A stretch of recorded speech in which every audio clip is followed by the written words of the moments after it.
Bom dia, bom dia, mais uma vez na presença de Deus, para juntos buscarmos a face do Senhor.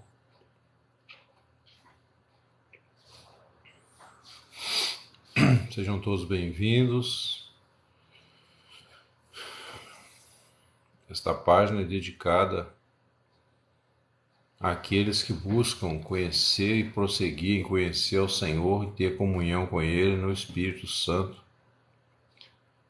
Desde já nesta manhã nós entramos na presença do Senhor, meu Pai, em nome de Jesus, junto com meus irmãos, para recebermos vida, Senhor, pelo Teu nome, pela Tua palavra, para buscarmos a Tua face de amor, de misericórdia, Senhor, para trazer à memória aquilo que pode nos dar esperança e para lembrar, Senhor, que as misericórdias do Senhor se renovam a cada manhã a nosso favor. Nós trazemos à memória, Pai, que a nossa condição em nós mesmos é uma condição de pecado, mas que somente o Senhor pode nos sustentar nesse viver sobrenatural, nesse viver pelo Espírito Santo, onde nós, recebendo vida pelo Teu nome, Senhor, nós somos transformados de glória em glória, de fé em fé, como está escrito, o justo viverá da fé. Portanto, mais uma vez nesta manhã, meu Pai, nós buscamos o Teu socorro, Senhor, buscamos a Tua direção, buscamos luz, Pai, na Tua palavra, buscamos transformar nossas mentes conforme a mente do Espírito Santo, para que possamos viver uma vida sobrenatural, um caminho que nem nossos pais conheceram, mas que o Senhor pode nos sustentar nele, como o Senhor é poderoso para fazer.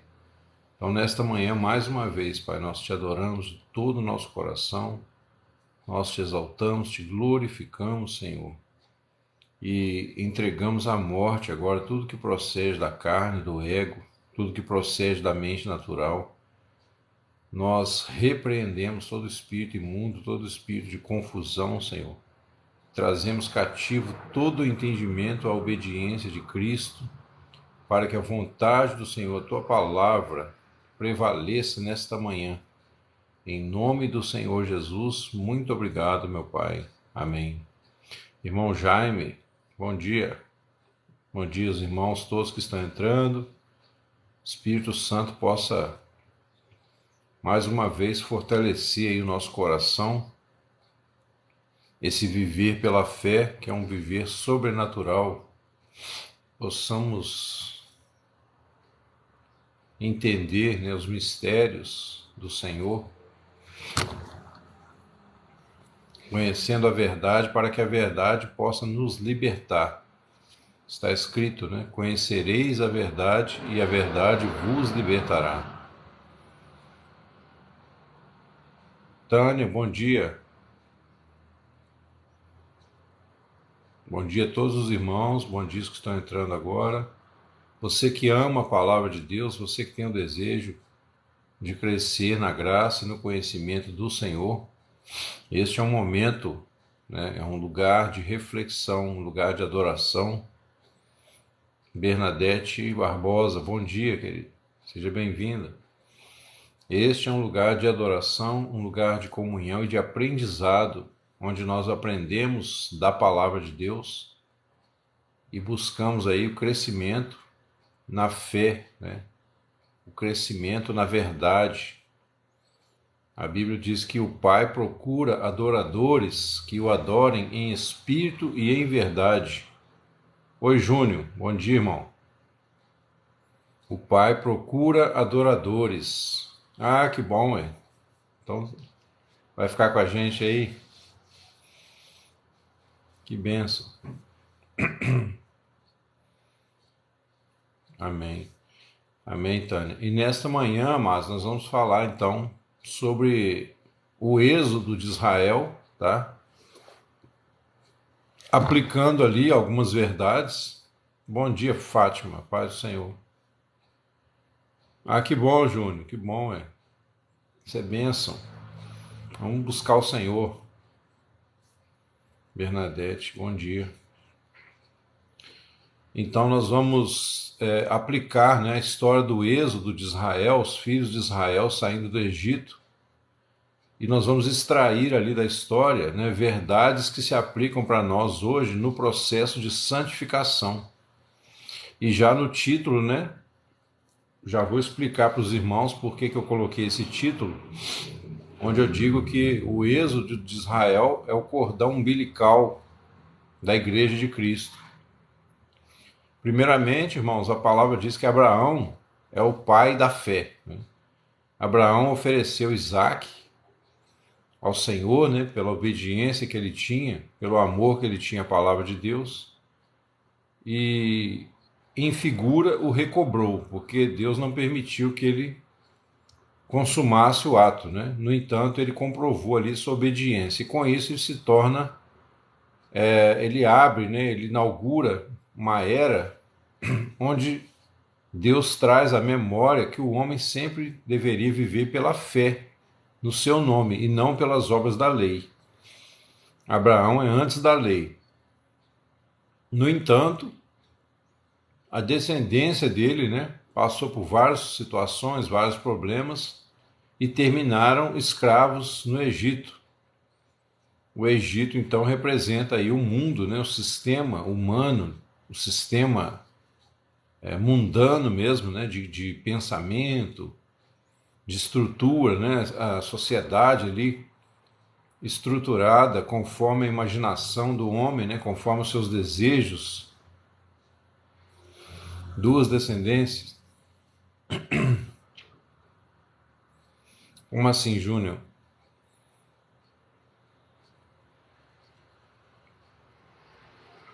Então, duas descendências, mas nós vamos falar da linhagem piedosa, né? Por isso que eu digo aqui que o êxodo de Israel foi o cordão umbilical da igreja, né? Porque a descendência de Isaac foi a placenta, né? Foi o líquido amniótico.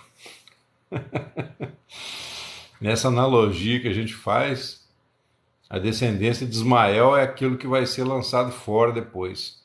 São os guerreiros, né? São os homens que até hoje buscam conquistas terrenas, buscam justificar-se pelas obras da lei, como acontece com os muçulmanos, por exemplo, né? Você vê que Maomé, embora quase 7 séculos depois de Cristo, ele seguiu o mesmo pensamento de Moisés, né? E houve grandes guerras durante a história da humanidade. Houve grandes guerras ali entre muçulmanos, cruzados, mongóis, né? Mas todos eles lutando por um objetivo carnal, né? Terreno, conquista de territórios, justificação por obras, né? Como se o homem se justificasse, por exemplo, matando seus inimigos. E, no entanto, o chamado de Deus era outro, né? Então, a descendência de Israel é dela que nasce a igreja. A igreja é o embrião, né? É o corpo de Cristo que está sendo formado para o arrebatamento, né? E aí nós temos que Israel, a linhagem piedosa, né? Não todo Israel. É verdade. Não todo Israel. É exatamente o sangue, né, Tânia? Justamente porque Tiago pergunta lá na sua carta, ele pergunta assim: de onde procedem as guerras e contendas entre vós? Aí ele mesmo responde: dos deleites, né, que nos vossos membros guerreiam. Ou seja, toda cobiça material, toda cobiça carnal, ela traz guerras e contendas, né? Elas traz guerras e contendas. Então, o motivo das guerras é justamente porque tanto os mongóis na época, né, que foi um povo que durou bastante tempo, era um povo guerreiro, violentíssimo, né? e quanto os ismaelitas, né, que deram origem aí ao o povo guerreiro aí, os muçulmanos, né, quanto também os cruzados que representaram o falso cristianismo, né, a Igreja Católica com o seu poder de engano, né, de sedução, de idolatria. Então, essas situações mostram que são como moscas, né, voando em volta da lâmpada. Mas sempre houve também uma linhagem piedosa que Deus trabalhou e que veio culminar, né? A Bíblia tem as gerações ali, até Davi, depois até Jesus.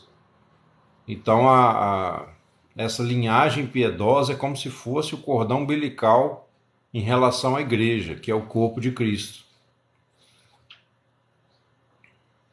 Exatamente. Exatamente. Dani, bem-vinda. Obrigado por seguir aí. Então, amado, aqui eu estou aqui em Êxodo, no capítulo 1. Esse estudo nós vamos investir aí algumas lives nele, né? Porque é um assunto bem extenso e a gente vai começar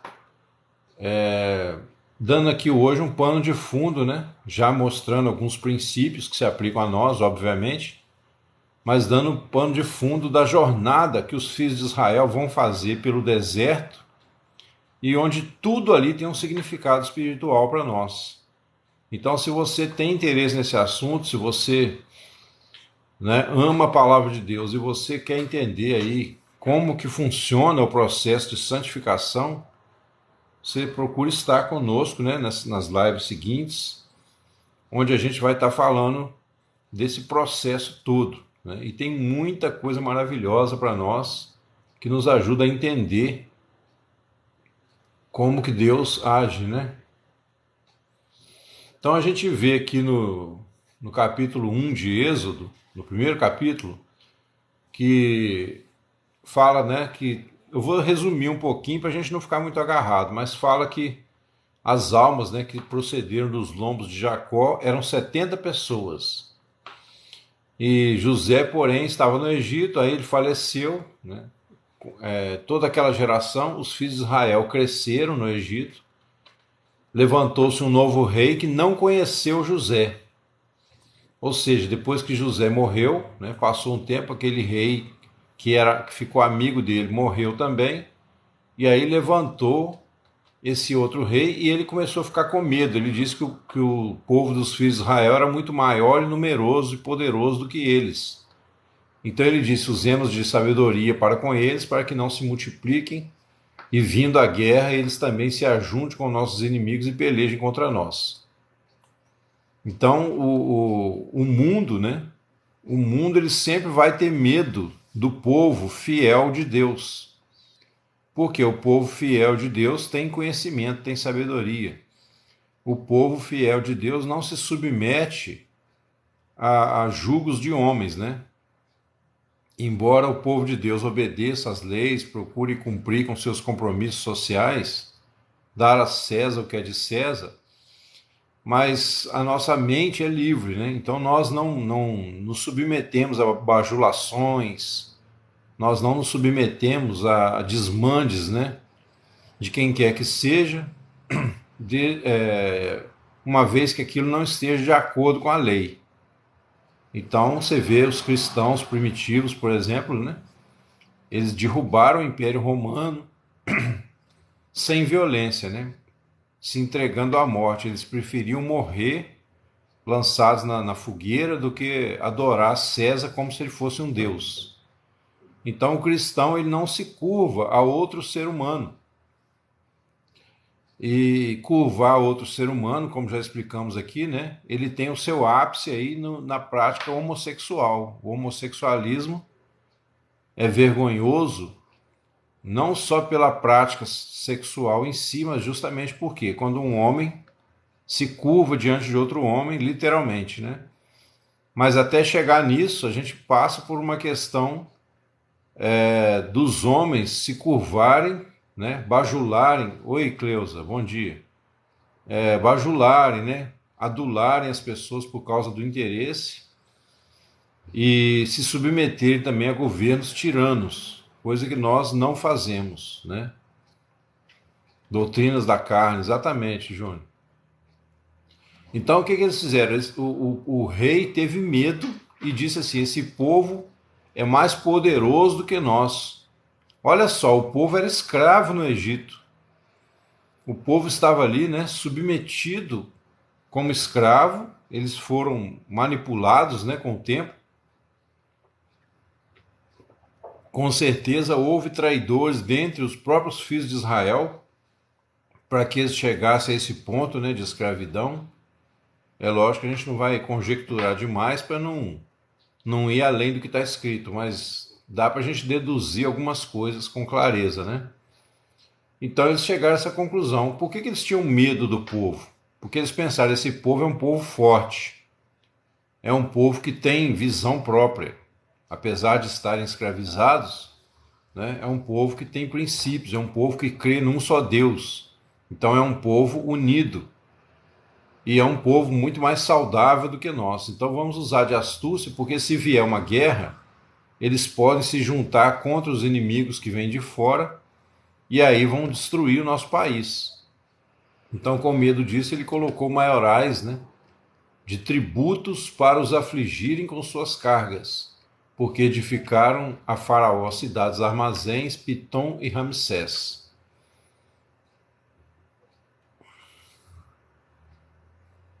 Na correria da vida. Amém, Rose? Seja bem-vinda, bom dia.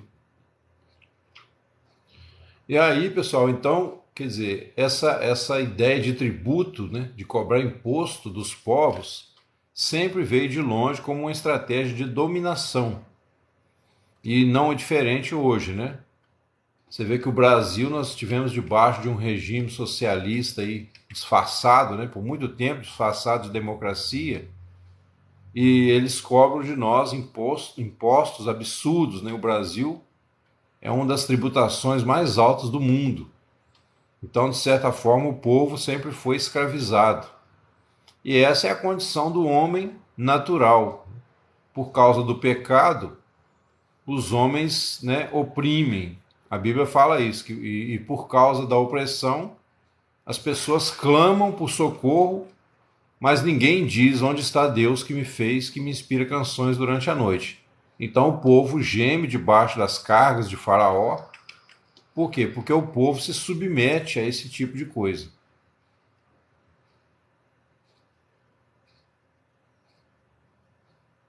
É verdade, é verdade. Mas quanto mais os afligiam, tanto mais se multiplicavam e tanto mais cresciam, de maneira que se enfadavam por causa dos filhos de Israel. O mesmo aconteceu com a igreja, né? Quando a igreja começou a se multiplicar lá em Roma, quanto mais cristãos eles matavam, mais pessoas se convertiam. Então, foi até que o imperador lá, Constantino, né, resolveu dar o golpe final se unindo à igreja. Né? Aquela história: se não pode vencê-los, junte-se a eles, porque quanto mais cristãos eles perseguiam e matavam, mais a igreja crescia. A ponto do historiador Flávio Joséfo, né, dizer que o sangue dos mártires era a semente da igreja. Então os egípcios os faziam servir com dureza. Assim que eles fizeram amargar a vida com dura servidão em barros e tijolos e com todo o trabalho no campo, com todo o seu serviço em que os obrigavam com dureza. Quer dizer, eles colocavam, né, um trabalho pesado para manter o povo ocupado. Isso aí, pessoal, já traz para a gente uma reflexão muito interessante, que é o seguinte: aquilo que o mundo usa para nos oprimir, né, aquilo que o sistema do mundo, o sistema faraônico, né, o sistema satânico do mundo usa para nos oprimir, na verdade, acima deles tem um Senhor. Bem-vindo, bem-vindo, Corina, bom dia. Obrigado por seguir aí, querido. Irmãos, quem puder ajudar nas curtidas aí para a live chegar a mais pessoas, eu agradeço de coração, tá? Então, o que o mundo, né, o diabo, o sistema mundano usa para nos oprimir, na verdade, é a nossa libertação, se a gente soubesse conduzir no meio dessa confusão toda. Porque de repente você, meu irmão, minha irmã, né, você trabalha o dia inteiro, você tem que bater cartão, né, cumprir horários. Então você chega lá na empresa, você bate cartão lá às 7 horas da manhã, né, cada um no seu horário aí, e você fica o dia inteiro ali naquela luta, né?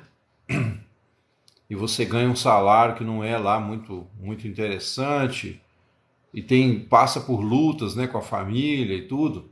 Mas no meio dessa opressão é que nós somos purificados. É no meio dessa luta que o Senhor nos dá largueza, né?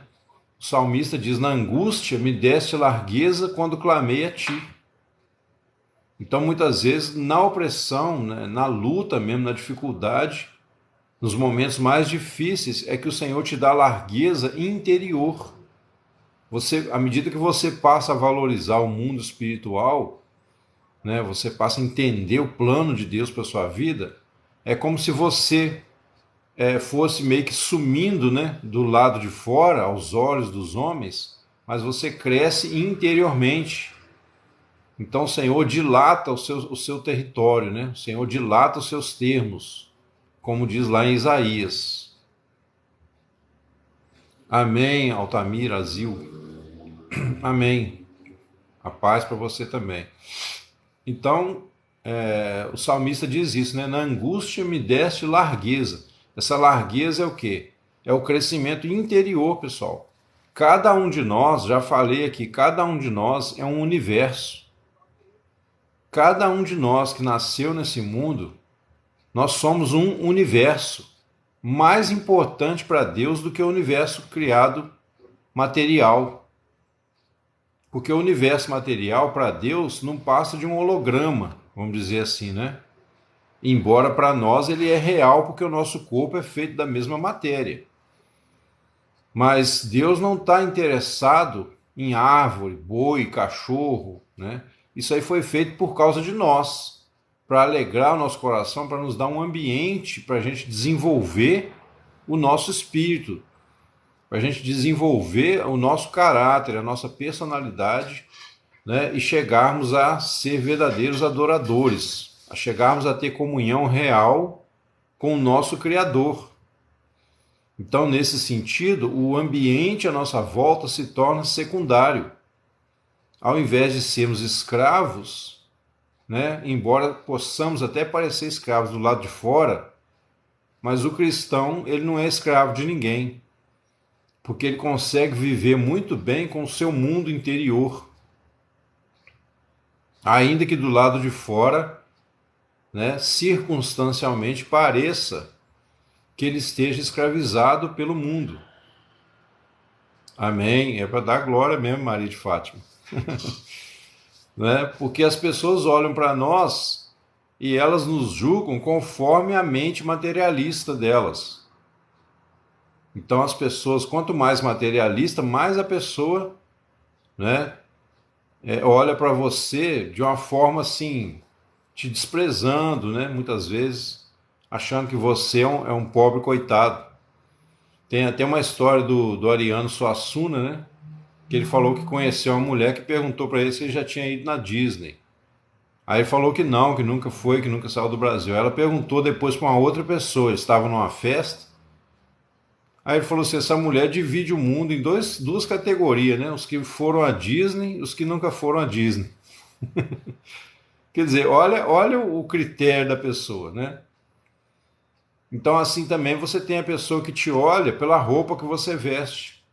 Tem pessoa que te olha e já quer saber o que você tem. Ah, você tem carro, você tem casa, né? E, no entanto, né, o povo de Israel era obrigado a servir com dureza, mas o faraó tinha medo deles. Eles representavam uma constante ameaça. Por quê? Porque o faraó, né, o sistema desse mundo, quando eu falo faraó aqui, você vai entender duas coisas, né? O próprio Satanás e também o sistema mundano, a mentalidade do mundo, né? O sistema opressor que a gente fala. Então o faraó se borrava de medo dos escravos que estavam em seu país. porque aquele povo era um povo diferente. Aquele povo, mesmo gemendo sob as cargas, né, pesadas, eles tiveram força para se unir e para clamar a Deus. A gente vai ver daqui a pouco, né? E aí, o que ele fez? Ele tomou uma medida prática.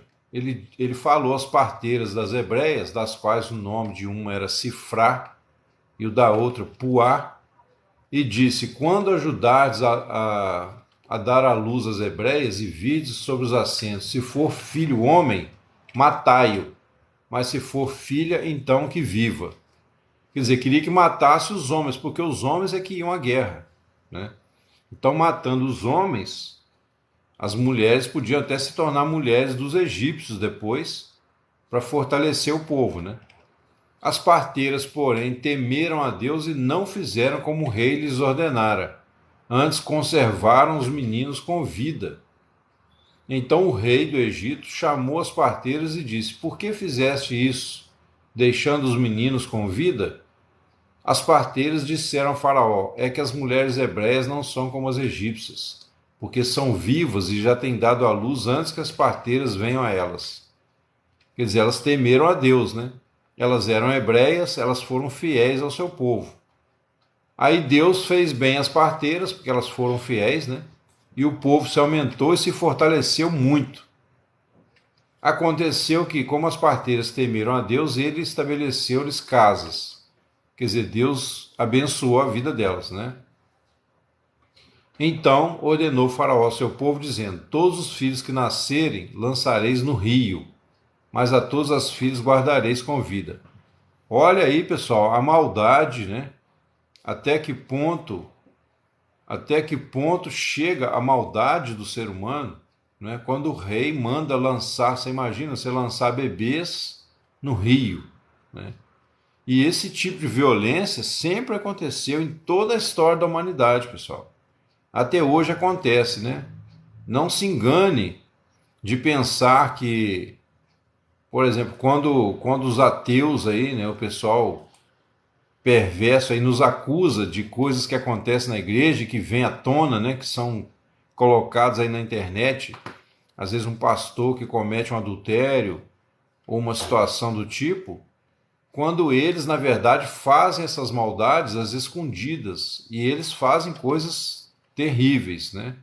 Inclusive sacrifícios de crianças. Então o faraó mandou jogar as crianças no rio e deixar as mulheres com vida, né? Aí no meio desse terror todo, né, porque ele começou a tocar o terror, começou a oprimir o povo de várias maneiras possíveis, né? Sempre planejando uma estratégia de dominação. Ô Leandro, estamos juntos, amigo, mas aqui a gente não fala sobre política, né? Te agradeço aí. E aí, olha só, pessoal, o capítulo 2 de Êxodo já diz assim: foi-se um homem da casa de Levi. Foi um homem, né? Foi-se, não tem foi-se aqui não. Foi-se é de cortar mato. E foi um homem da casa de Levi e casou com uma filha de Levi. Isso aqui espiritualmente mostra pra gente o quê? Aquela questão que eu sempre falo aqui da afinidade, né? Quando você casa com uma pessoa que está na mesma visão, no mesmo projeto, então a gente não sabe a força que isso tem. Então um homem da casa de Levi casou com uma filha de Levi. A mulher concebeu, deu à luz um filho, e vendo que ele era formoso, escondeu 3 meses. Não podendo mais escondê-lo, tomou uma arca de junco, revestiu com betume e pondo o menino, né, dentro dele, pôs à margem de um rio. A sua irmã, Miriam, né, postou-se longe para saber o que havia de acontecer. A filha de Faraó desceu para tomar banho no rio. As suas donzelas passeavam por ali e acharam o menino, né, acharam Moisés ali. Bom, então abrindo aquela arquinha, né, aquela cesta, viu o menino e o menino chorava. Moveu-se de compaixão e disse: este é um dos filhos dos hebreus. Quer dizer, aquela princesa ali, rainha, né? Ela foi usada por Deus sem saber, porque ela com certeza ela não concordava com aquela violência do faraó, né? Embora ela fosse filha de faraó, mas ela ficava chocada com aquilo. E aí, quando ela viu essa criança, ela teve pena da criança e resolveu criar. Então a Midian, né, que é irmã de Moisés, ela fez a coisa de um jeito que ela acabou mandando chamar a própria mãe de Moisés para cuidar de Moisés, como se fosse uma criada qualquer. Então aí ela foi, né, chamou a mãe de Moisés e tal, e ela disse: leva esse menino, cria-o para mim, te darei teu salário. E a mulher tomou o menino e criou-o. Versículo 10 do capítulo 2 diz: quando o menino já era grande, ela o trouxe à filha de Faraó, a qual o adotou, e chamou-lhe Moisés, e disse: porque das águas o tenho tirado. Moisés significa tirado do meio das águas, né? Tirado das águas. Isso é interessante porque a palavra Moisés tem basicamente o mesmo sentido da palavra igreja.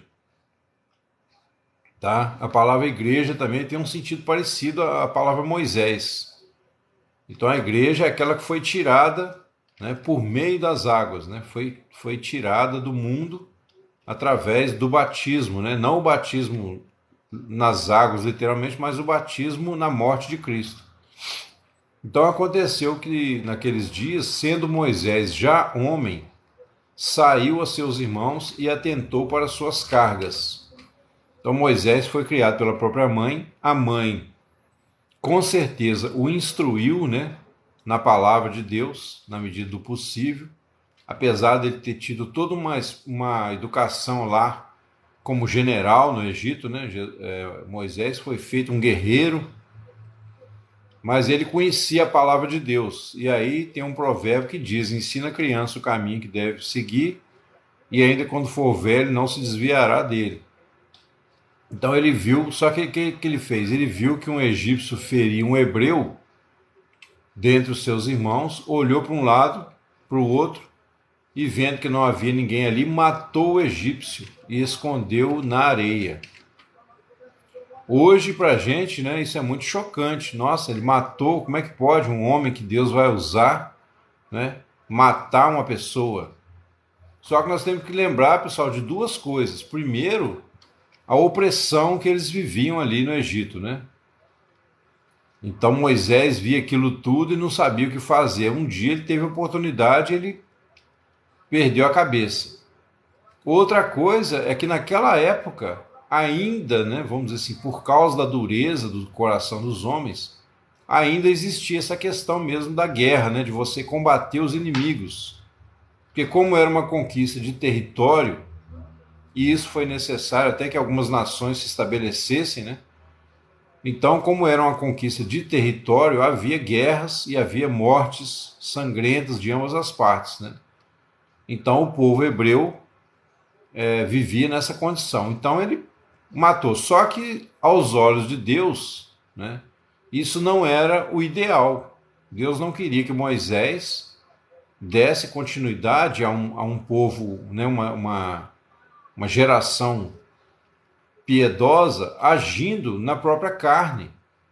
Ali não é só a questão dele ter matado o egípcio, porque até então seria aceitável, assim como carta de divórcio, né, que foi tolerado durante um tempo por causa da dureza dos corações. Então seria aceitável nesse contexto de guerra, né, de conflito entre as nações. A guerra naquela época representa para nós hoje outra coisa. Hoje nós temos que matar o quê? O nosso ego, né? Nós temos que matar diariamente a nossa carne. Por isso que a Bíblia vai dizer que a nossa luta não é contra a carne e o sangue, mas sim contra principados, potestades, né? E nisso aí inclui a nossa carne. Mas naquela época a luta era mais do lado de fora, porque o coração dentro era difícil de mudar, né? Então ele matou. E aí, por causa dessa atitude dele, baseada no seu espírito guerreiro, né? Mesmo assim, o Senhor o afastou, né, ali do Egito, porque ele acabou tendo que fugir. Depois, quando ele foi questionar dois irmãos que brigavam entre si, eles falaram com ele: você quer nos matar também, né? Quem te colocou como juiz ou maioral sobre nós? Você quer nos matar como você fez com o egípcio? Ele descobre o caso, né? E Moisés então foge diante da face do Senhor para habitar na terra de Midian e assentou-se junto a um poço, tá?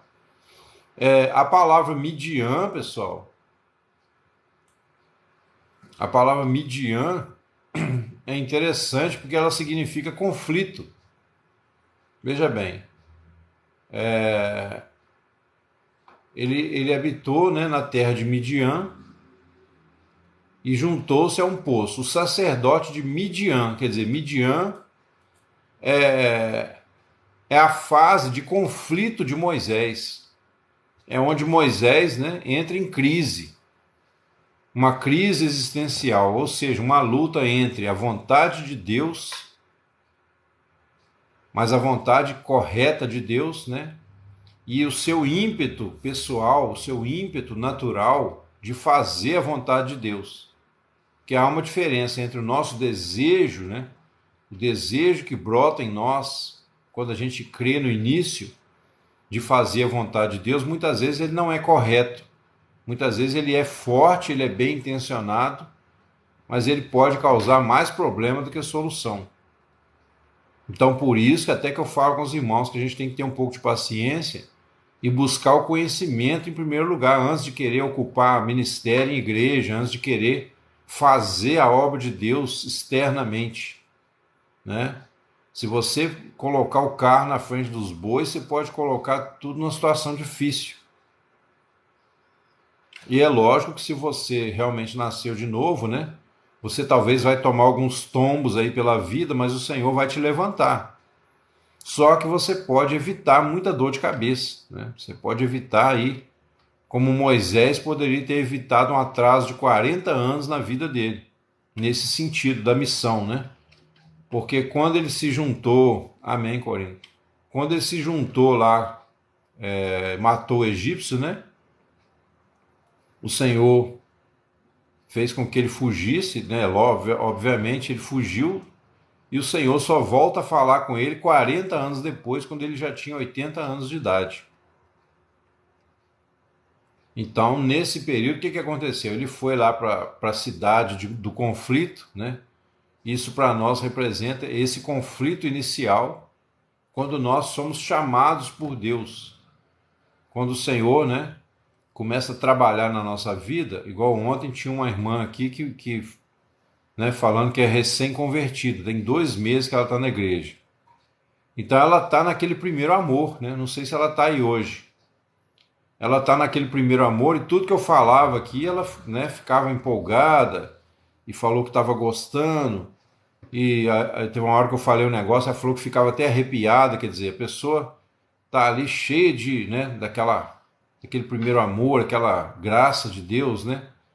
Ela ainda não entrou em certos conflitos que a própria religião vai tentar julgar em cima, porque Satanás também usa a falsa religião, usa os falsos mestres, né? Para tentar nos parar, tentar nos calar, tentar nos fazer esquecer da palavra de Deus. É verdade. Entendeu? Todo o trabalho do mal, né, é nos afastar da palavra de Deus e por isso que eles tentam nos oprimir com preocupações, com trabalhos excessivos, né, com planos mirabolantes, com seduções, né, do mundo. Oi, Sol, bom dia, querido. Seja bem-vindo. Então aí Moisés entra lá nessa cidade, desculpa, chega, né, nessa cidade que significa conflito. E ali Moisés, então, o sacerdote tinha 7 filhas, as quais vieram tirar água e encher os bebedouros para dar de beber ao rebanho de seu pai. Os pastores as expulsaram, mas Moisés foi lá, defendeu elas e deu alimento para o rebanho, né? Aí elas voltaram a Reuel, seu pai. Reuel significa amigo de Deus, tá? Então, esse homem tinha alguma coisa de Deus, né? Mas que Moisés não sabia, não enxergava ainda. Ele era um homem do campo, né? Era aqui fala que ele era um pastor, né? Ele era sacerdote e pastor. É isso aí. Aqui fala que sacerdote de Midian, né? Então, resumindo, ele deu uma de suas filhas para casar com Moisés. A filha se chama Zípora. Zípora, aqui tem um outro problema, né, pessoal? A palavra Zípora significa o quê? Uma mulher livre, uma mulher independente, de ideias próprias. Uma mulher que é como um passarinho, qualquer coisa quer voar, né? Então a Moisés foi dado esse difícil encargo, né, de ter uma mulher que se ele não tivesse muita sabedoria, estaria pronta para derrubá-lo a qualquer momento, né, naqueles termos que nós falamos ontem à noite. No entanto, né, a intenção de Deus não era derrubar Moisés. Ao permitir que Moisés tivesse um encontro com Zípora, né, porque por trás de uma grande mulher sempre há um grande homem e vice-versa, né? Então Zípora seria uma mulher forte para acompanhar Moisés no seu ministério. E ele tinha que ser muito sábio, né, para conduzir a questão. Tanto que tem uma passagem, né, que ela falou ali da questão da circuncisão e quase que deu um problema para Moisés. Bom, então ela deu à luz um filho a quem ele chamou de Gerson, porque disse: peregrino fui em terra estranha. Gerson significa peregrino, né? Depois de muitos dias morreu o rei do Egito. Os filhos de Israel suspiravam por causa da servidão e clamaram. Olha aí. Eu creio, pessoal, particularmente, que apesar de todo o problema, a gente tem que lembrar aqui que a escravidão de Israel no Egito não significa que eles eram grandes pecadores, tá? Não significa que eles eram depravados só porque o Egito representa o mundo. Oi, Shirley. Bom dia, querido. Seja bem-vindo. Tá? Não significa, guarde isso. Ali o Egito representa o mundo, mas os filhos de Israel eram o povo de Deus e até certo ponto eles não eram grandes pecadores, como a gente às vezes é tentado a pensar. Tá? Amém. Significa o quê? Que eles estavam ali debaixo de uma opressão, né? Mesmo assim, eles no final do dia, eles conseguiam se reunir nas casas, né? E ali, com certeza, eles compartilhavam o conhecimento que eles tinham dos oráculos de Deus, as experiências que eram contadas pelos seus antepassados, as histórias bíblicas, né? Então, eles tinham ali seu momento de comunhão, eles tinham seus grupos familiares, vamos dizer assim, né? E aí, quando a servidão pesou muito, eles clamaram e o seu clamor subiu a Deus por causa da sua servidão. Então, quer dizer, o Senhor ouviu o clamor deles. Chegou um ponto que eles não aguentavam mais.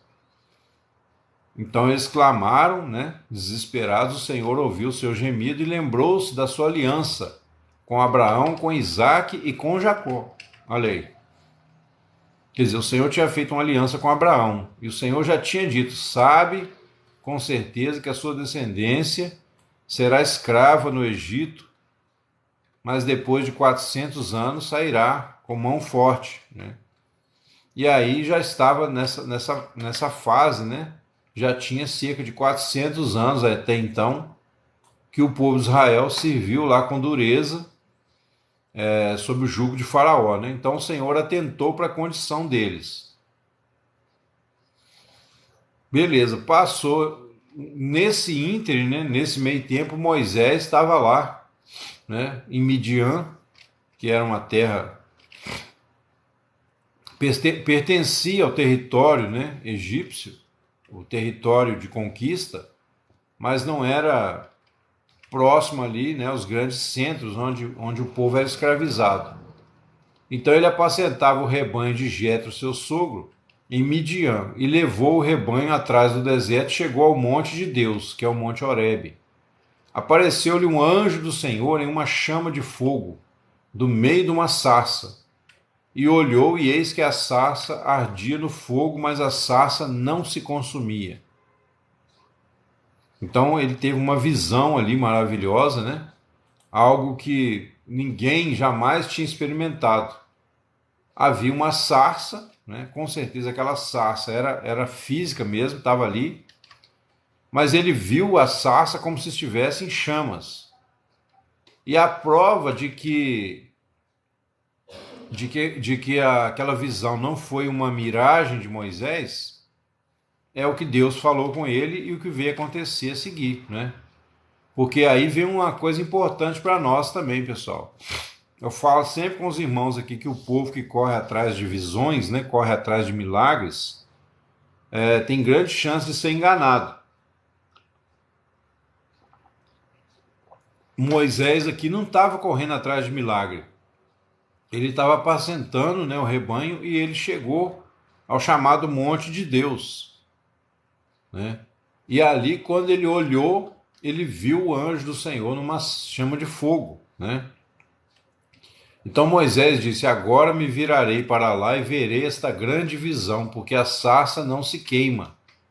Aquele fogo ali era o fogo, né, que representava a presença de Deus. Mas a presença de Deus, ela queima, né? Ela queima as impurezas, todavia sem queimar a pessoa. Então, quando o Espírito Santo desce lá em Pentecoste, né, como chamas de fogo, línguas de fogo, né, repartidas sobre os discípulos, ela queima a impureza, né? Ele queima a ponte que nos separava de Deus, a ponte que nos mantinha do outro lado, no mundo, né? Então o Espírito Santo faz esse trabalho. E aqui o Senhor já deu essa demonstração para Moisés. Moisés até então não sabia desse mistério, né? Ele não sabia disso. Então, vendo o Senhor que Moisés se virara para ver, bradou a ele do meio da sarça e disse: Moisés, Moisés. Respondeu ele: eis-me aqui. E disse: não te chegues para cá. Tira os sapatos dos teus pés, né, as sandálias, porque o lugar que tu estás é terra santa. Olha aí. Então o Senhor, né, tirar os sapatos ali, tirar as sandálias, era um sinal de quê? De respeito, de reverência e de que você chegou em casa, né? Especialmente na casa de um amigo. Então o Senhor ali já fez toda uma cortesia. Oi, Wellington, bom dia, seja bem-vindo. Bom dia. O Senhor ali já fez toda uma recepção amorosa para Moisés, né? Esse tira os sandálias dos seus pés não é só em termos de respeito e reverência, mas também de uma... É como se dissesse assim, eu quero, né, ser seu amigo.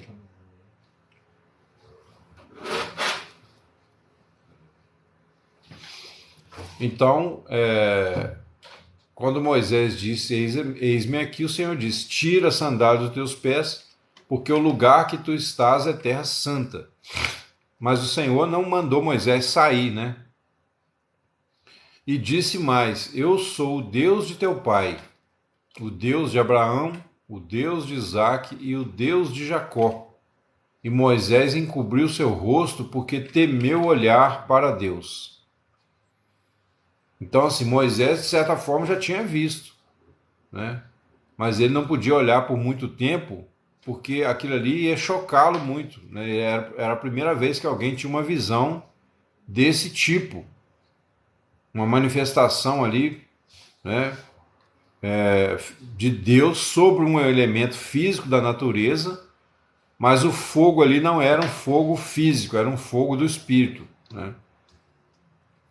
Então o Senhor diz, tenho visto atentamente a aflição do meu povo que está no Egito e tenho ouvido o seu clamor por causa dos seus exatores, porque conheci as suas dores. Então o Senhor fala aqui, né, que o Senhor ouviu a oração do povo, portanto desci para livrá-los da mão dos egípcios e para fazê-los subir daquela terra, a uma terra boa e larga, a uma terra que mana leite e mel, ao lugar do cananeu, do Eteu, do Amorreu, do Perizeu, do Eveu e do Jebuseu.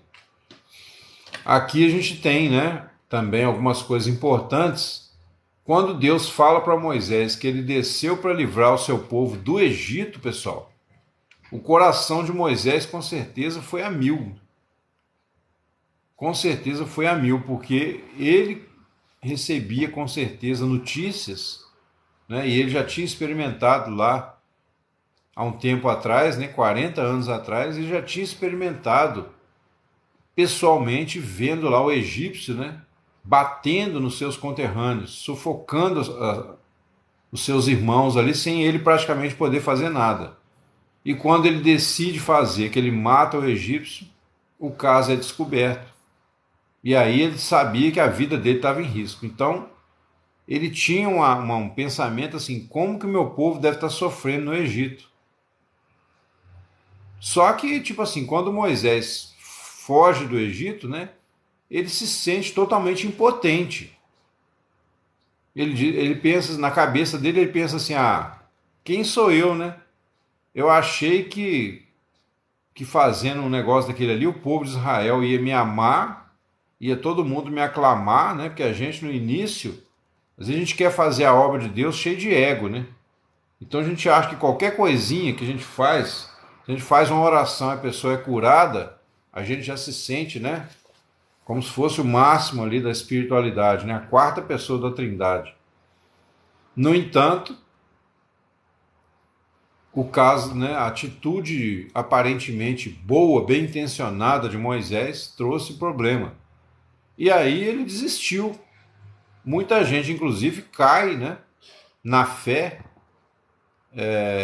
justamente por isso. Ela entra numa soberba, né, ela faz alguma coisa, às vezes durante um tempo, depois ela vê que aquilo ali parece que foi tudo em vão.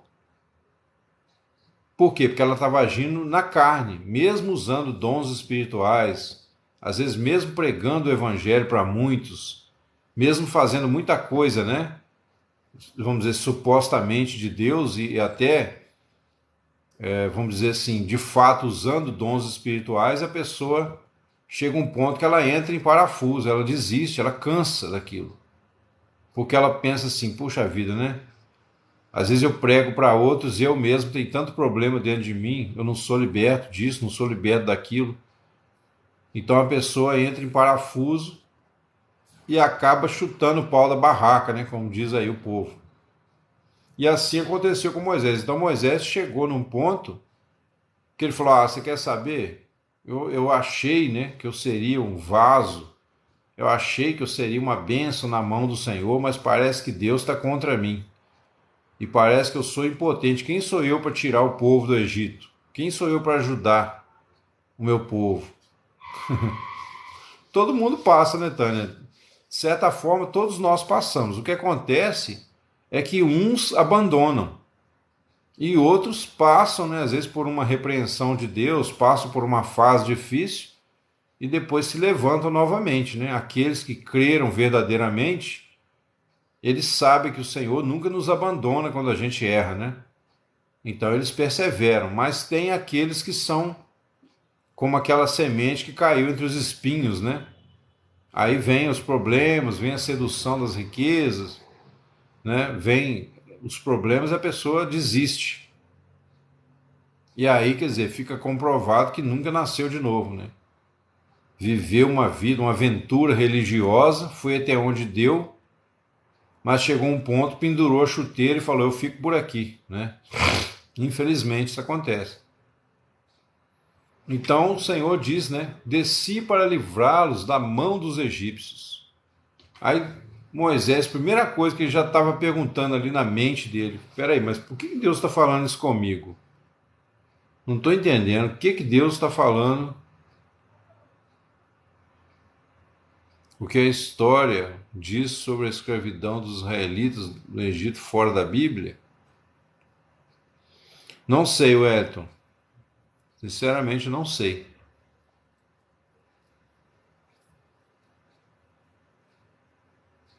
Na verdade, a história, se depender dela, ela vai tentar esconder tudo que possa trazer evidência de que a Bíblia é verdadeira, né?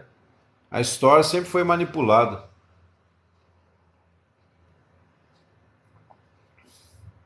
É lógico que vai ter aqueles, né, que vão querer dizer que a Bíblia que é uma falsa história, que é uma história. Mas para nós, né, que temos a visão espiritual, nós entendemos, não só entendemos, como tiramos daqui grandes lições para a nossa vida espiritual, né? Então, quando o Senhor diz isso, né, desci para livrá-los e para fazê-los subir daquela terra, a uma terra boa e larga. Olha aí que eu estou falando. Os irmãos que estavam aqui desde o início da live, lembram que eu falei, né? Que o Senhor ele dilata os nossos termos. À medida que a gente renuncia ao espírito desse mundo, o Senhor alarga o espaço da nossa tenda, né? Na angústia me deste largueza quando clamei a ti. Diz lá o salmista no Salmo 9, se não me engano. Então, aqui o Senhor fala de uma terra boa que para nós vai significar o quê? Vai prefigurar a vida de Cristo, a vida em Cristo, né? É novos céus e nova terra. O reino de Deus começa onde? Dentro de nós. Então aqui era uma terra física. Hoje é uma terra, né, espiritual. É um reino invisível aos homens ímpios, né, aos perversos, invisível ao homem natural, mas para nós é mais real do que o mundo físico. Para mim, hoje eu posso dizer, sem medo, para os irmãos, que o mundo espiritual, para mim, é tão real como se fosse o mundo físico, em certo sentido até mais, né? Porque ele vai permanecer e esse aqui vai acabar. Então, quando nós... eu creio que foi Davi, o Chile. A maioria dos salmos são de Davi, né? A maioria dos salmos são de Davi, talvez aí 70%, 80% deles são de Davi. E no começo ali dos salmos, acho que todos são de Davi, se não me falha a memória, não lembro agora. Porque depois tem salmo de Asaf, tem um salmo de Moisés, né, o salmo 90, mas a maioria é de Davi. E aí uma terra que mana leite e mel, quer dizer, uma terra de delícias, né, de fartura, de abundância. Ao lugar do cananeu. E aí, pessoal, achei interessante uma vez, um amigo meu fez essa analogia, né, essa brincadeira, achei interessante. Ele falou, você pode reparar que aqueles povos ali, tudo tem o eu, né, no final. Tudo tem o eu. Quer dizer, fala do ego, né? É lógico que ele falou meio brincando, mas vamos dizer assim. E aí também tem um detalhe aqui, todas esses nomes de povos aqui, todos eles têm um significado, tá, pessoal? Eu não vou entrar nessa questão, porque aí a gente tem que ficar recorrendo ao significado de palavras. Talvez uma hora eu até faça um estudo separado sobre isso. Mas todos esses povos aqui, resumindo para nós, eles representam hoje obstáculos que a gente enfrenta, como essa questão que eu falei, da carne, né? O egoísmo, o medo. Cada povo aqui vai representar uma coisa. Por exemplo, cananeu. Os cananeus são descendentes de Cão, né? Cão, que foi aquele filho lá que Noé amaldiçoou. Então o filho de Noé, Cão, ele foi amaldiçoado porque ele viu a nudez do seu pai e saiu contando para os irmãos, né? Então ele foi amaldiçoado. Então o cananeu aqui representa o quê? As maldições, né? E aí cada povo desse vai ter um significado, né? Vai falar dos temores, né? As coisas que acontecem na nossa vida a nível emocional, a nível espiritual também. E agora, eis que o clamor dos filhos de Israel é vindo a mim, e também tenho visto a opressão com que os egípcios os oprimem. Vem agora, pois, e te enviarei. Aí agora Moisés sentiu um nó na garganta. Olha só. Até então Deus está falando que ele vai fazer, né? Moisés deve ter pensado assim, Deus está me contando, que bênção, né? Nossa, como que Deus vai fazer isso? Como que será esse milagre? Será que Deus vai aparecer, né? Glorioso lá? Vai aparecer em fogo, igual ele apareceu aqui para mim? Ele deve estar me mostrando isso. Ele vai mandar um fogão lá, né? Um fogaréu, vai queimar aqueles egípcios tudo. Aí o Senhor fala, vem agora e te enviarei a Faraó para que tires o meu povo do Egito. Os irmãos lembram que eu sempre falo aqui, né? Que quando nós somos chamados a fazer a obra de Deus, já com mais maturidade, Deus não precisa da gente. Ele nos usa por quê? Porque Ele quer nos honrar. Ele quer nos honrar e nos fazer participantes da sua glória. Como acontece aqui, ó. Aí tem um exemplo claro para nós. Deus precisava de Moisés para tirar o povo do Egito? Não precisava. Deus podia ter mandado uma labareda de fogo lá e queimar todo mundo, né? Fazer um churrasquinho egípcio. No entanto... Falou, filho. Tranca lá para mim. No entanto, o Senhor, né? Amém, Robson. Seja bem-vindo, amado. Deus te abençoe. Obrigado. No entanto, o Senhor fala com Moisés, ó, vem e te enviarei a Faraó, para que tires meu... Aí Moisés, na mesma hora, então Moisés disse a Deus, quem sou eu, Senhor? Quem sou eu que vá a Faraó e tire do Egito os filhos de Israel? Aí Moisés, né, com certeza tremeu na base, porque ele já era um ancião, 80 anos de idade. Ainda que naquela época o povo era forte, né, mas ele já não tinha o vigor, né, de quando ele era mais novo. Então ele falou, quem sou eu, Senhor, na fila do pão? Quem sou eu? Quem sou eu na fila do pão que vá tire Faraó, tire o povo das mãos de Faraó, né? E disse, o Senhor disse, né, a ele, certamente eu serei contigo, e isto te será por sinal de que eu te enviei. Aí Moisés falou, quando houveres tirado este povo do Egito, servireis a Deus neste monte. Aí Moisés pensou, né? Amém, amém, amém. Fidalga Labave. Seja bem-vindo. Moisés perguntou para o Senhor, né? Quem sou eu na fila do pão, Senhor, para tirar o povo do Egito? Bom, aí o Senhor falou assim, isso te será por sinal. Moisés deve ter pensado, opa, um sinal, né? Será que Deus vai fazer o quê? Vai me dar uma espada de fogo, né? Flamejante, para eu fazer igual o Jiraya, né? Como é que chama lá? Fazer igual o Jaspion, né? Aí o Senhor disse, quando houveres tirado este povo do Egito, servireis a Deus neste monte. Então o sinal, né? Moisés teve ali uma certa decepção. Amém, Corina?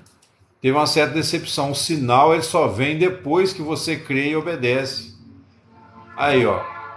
Esse será o sinal. Que sinal, Senhor? Quando você tiver tirado o povo do Egito, servireis a Deus neste monte. Aí Moisés, né? Teve que engolir. Então disse Moisés a Deus, eis que quando eu for aos filhos de Israel e disser, né, suponhamos, Senhor, que eu vá, tá? Suponhamos que eu vá e diga, o Deus de vossos pais me enviou a vós, e eles me disserem, qual o seu nome? O que lhes direi? E disse Deus a Moisés, eu sou o que sou. Disse mais, assim dirás aos filhos de Israel, eu sou, me enviou a vós. Tipo assim, Moisés, por que você está preocupado com o meu nome? Basta para você entender que eu sou o que sou. Na verdade, pessoal, eu falo isso aqui, tem gente que não concorda. Esse Egito aí é simbólico. Então vamos tomar, né, Isaac, a aplicação que a gente está fazendo aqui para a nossa vida espiritual. Se você crê que é simbólico, então vamos entender a simbologia. Nós somos totalmente dependentes do nosso Deus, é verdade. Então aí, eu falo isso aqui, muita gente não concorda, pessoal, mas quem não concorda, paciência. O nome de Deus não é necessário que Deus tenha um nome. Por quê? Porque Deus é único. E se Deus tem um nome, né? Que na verdade os nomes de Deus, todos os nomes de Deus que nós conhecemos, Isso aí eu falei lá no início da live, Isaac. Todos os nomes que nós conhecemos de Deus, pessoal, na verdade são atributos. São atributos de Deus, são coisas que revelam aspectos da essência, do caráter de Deus, do ser de Deus. Tá? Por que Deus não precisa de um nome? Porque ele é único. Nós precisamos de nome, porque se eu chegar no meio de uma multidão e gritar Isaac, vai levantar uns 10, né? E vai olhar, entendeu? Se eu gritar João, aí levanta 20. Se eu gritar Zé, levanta 100, né? Então Deus não precisa de nome. E os nomes por isso que um dos motivos de guerra, né, religiosa no mundo, não, ele tem nome. Eu acabei de falar o Gedosferro. Acabei de falar. Ele tem nomes que são atributos. São referentes aos seus atributos, à essência dele, o caráter dele, o que ele é. Mas não existe um nome, né? Tipo assim, um nome João, Joaquim, José. Deus tem um nome, né? Que é o mais próximo que a gente tem no português, né? É Yahvé. Deus é um título, lógico. Mas por ele ser único, para nós ele não precisa de um nome. Tanto que ele fala com Moisés aqui, ó. Eu sou o que sou. O povo de Israel, para você ver como é que o povo tem necessidade de dar nome a tudo, né? O povo pegou essa expressão aí, eu sou o que sou, fez uma espécie de um acróstico lá e deu o nome, né? IWHW, ou Iavé, né? Foi traduzido para nós, para a gente poder pronunciar, foi traduzido como Iavé ou Javé. Aquele que é o Salvador, a salvação, aquele que é tudo, né? Então, é uma designação do caráter, do ser de Deus. Deus não precisa de nome, não estou dizendo que ele não tenha nomes. Você tem, por exemplo, Jeová Rafá, Jeová Jirê, né?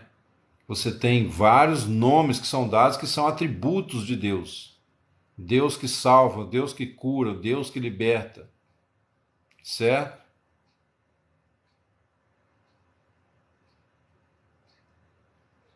O nome é mais que importante.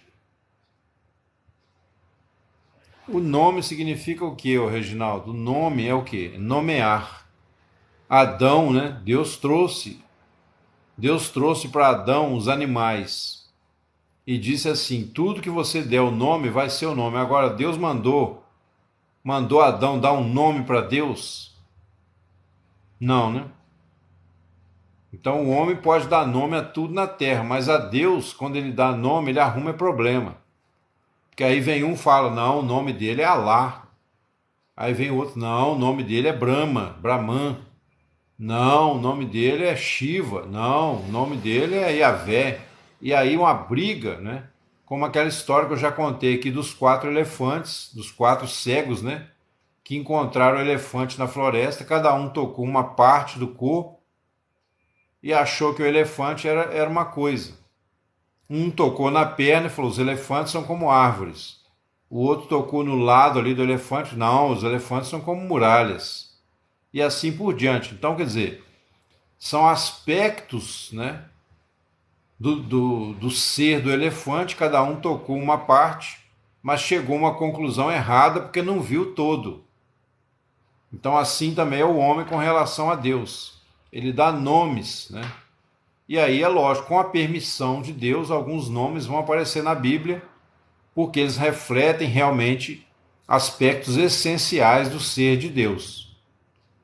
Tá? Mas esse também não é o foco, a gente não vai discutir isso aqui, né? O importante é que Deus disse: ó, eu sou, me enviou a vós. E é o mesmo eu sou que Jesus disse lá no Novo Testamento: se não credes que eu sou, morrereis em vossos pecados.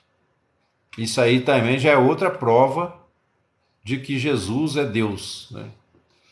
Bom, e Deus disse mais a Moisés: assim dirás aos filhos de Israel: o Senhor Deus de vossos pais, o Deus de Abraão, o Deus de Isaque e o Deus de Jacó, me enviou a vós. Este é o meu nome eternamente, e este é o meu memorial de geração em geração.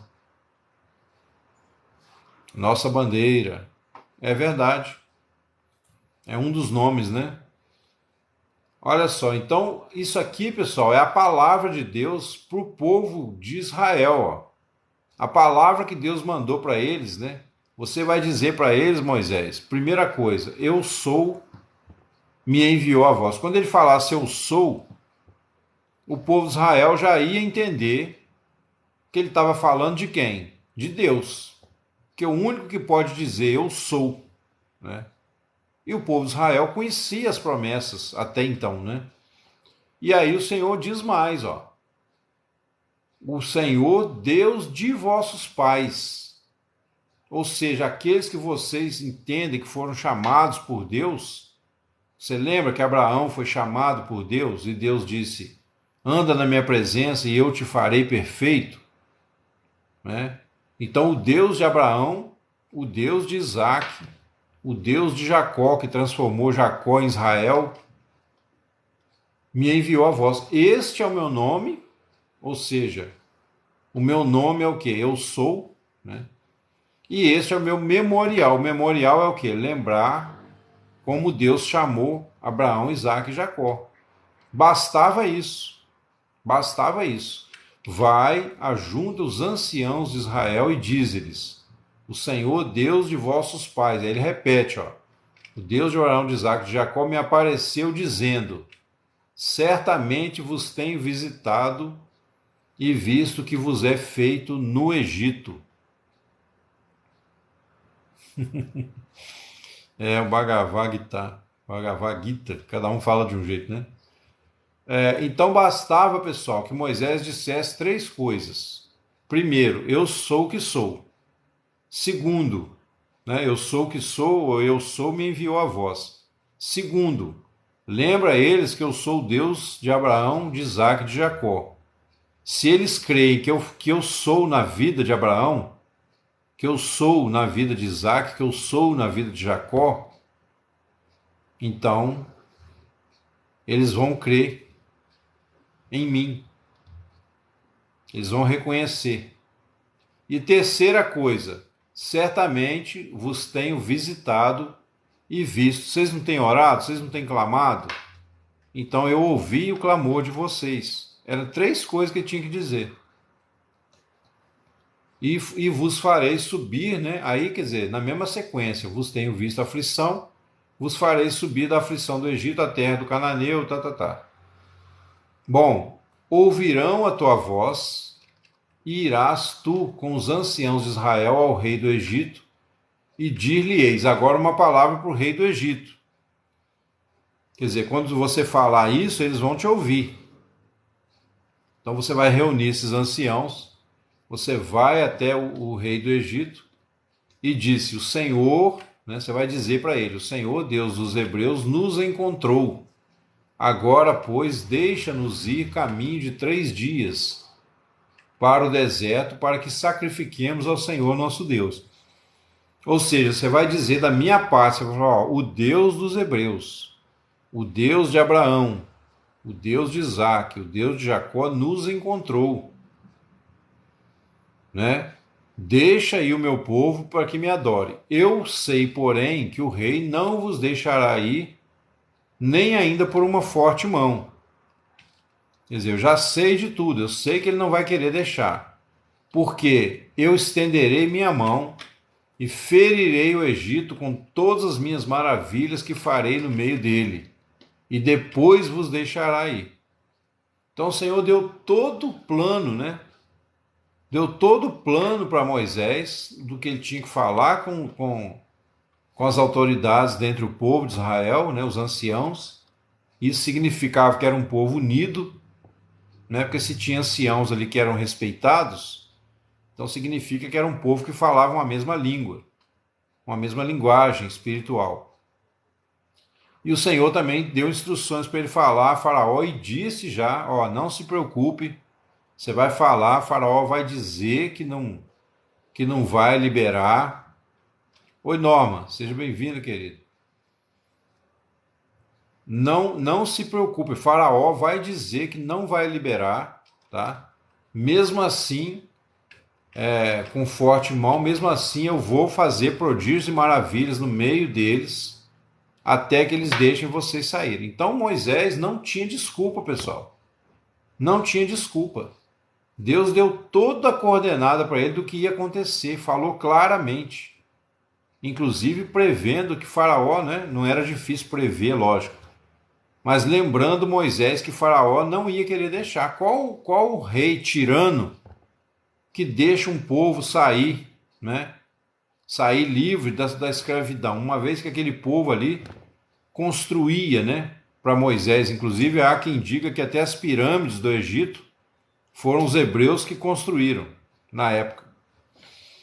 Então, como que ele ia deixar esse povo sair? Não tinha jeito, né? Mas o Senhor disse: "E aí, quando finalmente ele deixar o povo sair, eu darei graça a este povo aos olhos dos egípcios.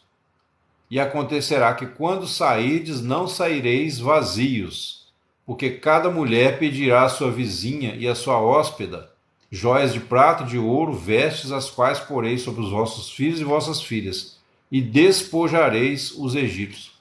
Até isso Deus falou, pessoal. Até isso Deus falou, porque Deus ia tocar um terror tão grande que por fim o povo ia desejar que Israel saísse do Egito. Eu até falei de você aqui, Norma, agora há pouco, né? Lembrei que você apareceu ontem na live aqui e falou que é nova convertida, né? E que o primeiro amor é muito bonito e tal. Então a gente está falando aqui da peregrinação, né? Do êxodo de Israel, que representa a nossa jornada espiritual, que é o processo de santificação, né? Então no início o Senhor faz muitos milagres, porque o Senhor tem que criar uma parede de separação entre o povo dele e o mundo. Então o Senhor tem que criar essa ruptura, né? E aí no início ele faz muitos milagres. Eu lembro que na minha família, quando eu me converti, pessoal, há quase 30 anos atrás, no início foi uma perseguição violenta contra mim. A minha própria mãe, meus irmãos, todos se voltaram contra mim. E cada um deles teve um sinal de Deus. Meu pai, cada um deles teve um sinal muito forte de Deus. Eu já contei alguns casos aqui, né? O meu irmão, logo depois de mim, sofreu um acidente de carro. Deus me levou a orar por ele uma semana antes, para que nenhum osso dele fosse quebrado. E aí eu orei. Quando foi uma semana depois, ele caiu com o carro lá, quase morreu, mas não sofreu nenhuma ferida. Ele ficou preso na ferragem do carro. E o colega dele que estava no carona, o capô do Fusca afundou até o banco e ele voou pela janela, não machucou quase nada também. O outro irmão meu também, ele zombava demais. Um dia ele me procurou pedindo para orar por ele, que ele achou que estava virando gay, estava começando a ter uns pensamentos, os pensamentos homossexuais. Ô, Sandro, ora por mim, rapaz, não sei o que está acontecendo. Falei: ó, você mexe com o servo de Deus, rapaz? Vou te dar um conselho, vou orar, mas vou te dar um conselho, nunca mais, hein? É verdade, Fátima. Meu pai caiu uma caixa de som, ô Shirley, caiu uma caixa de som. Ele estava em Belo Horizonte, foi fazer um show lá. Caiu uma caixa de som de uns 5 metros de altura, aquelas caixas grandonas de grave. Caiu no alto da cabeça dele. Pá! Em cima, assim, bateu igual uma chapa. E não aconteceu nada com ele, porque eu em Rio Branco, na mesma hora eu senti de orar por ele. O Espírito Santo me levou a orar por ele. E eu ainda falei com minha mãe, falei: mãe, está acontecendo alguma coisa com meu pai lá em Belo Horizonte. Aí eu orei, né? A caixa caiu na cabeça. Todo mundo correu, pensou assim, quebrou o pescoço do cara, matou, né? E não aconteceu nada. E depois ele falou assim comigo, quando ele chegou, né, que eu contei o caso, ele falou: rapaz, foi um milagre mesmo, parecia que tinha uma mão segurando aquela caixa. Parecia que tinha uma mão segurando aquela caixa. A caixa não quebrou, podia ter afundado a cabeça dele para dentro do pescoço. Entendeu? Todos eles, só a minha irmã Meus dois irmãos mais novos, né, que na época eram bem pequenos, não fizeram nada contra mim, então eles não tiveram esse tipo de testemunho, né? A minha mãe caiu da charrete uma vez, quebrou os dois braços. Minha mãe sempre foi idólatra, né? Sempre adorou aí as aparecidas da vida, né? O Senhor fez com que um dia ela estava na charrete com a minha tia, na porta de uma vendinha dessas vendas de roça. Passou um caminhão, quando o caminhão virou na curva, a traseira do caminhão ali, virou a charrete e ela caiu, quebrou os dois pulsos. E os pulsos dela não chegavam no lugar de jeito nenhum. Os médicos iam transportá-la para Juiz de Fora. Na época eu morava em outra cidade, né? Visconde do Rio Branco. Os médicos iam trazê-la para Juiz de Fora porque o braço dela não chegava no lugar de jeito nenhum. Quando eu cheguei em casa, fiquei sabendo.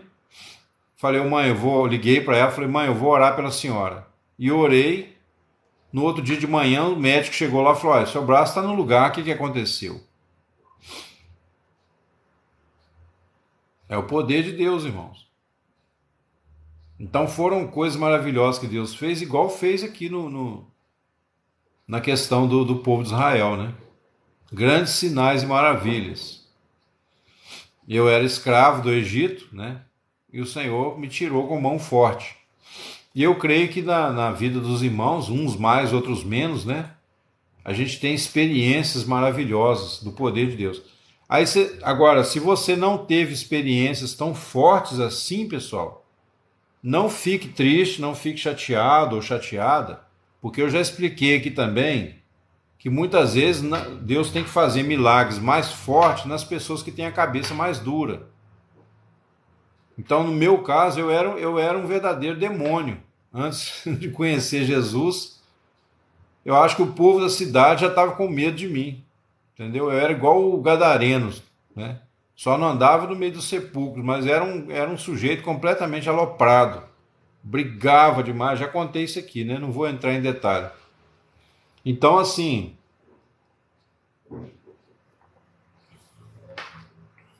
oro sim, Tânia. Geralmente eu oro, né? Eu começo a live fazendo oração e no final eu oro também. Eu oro por todos os irmãos aqui, né?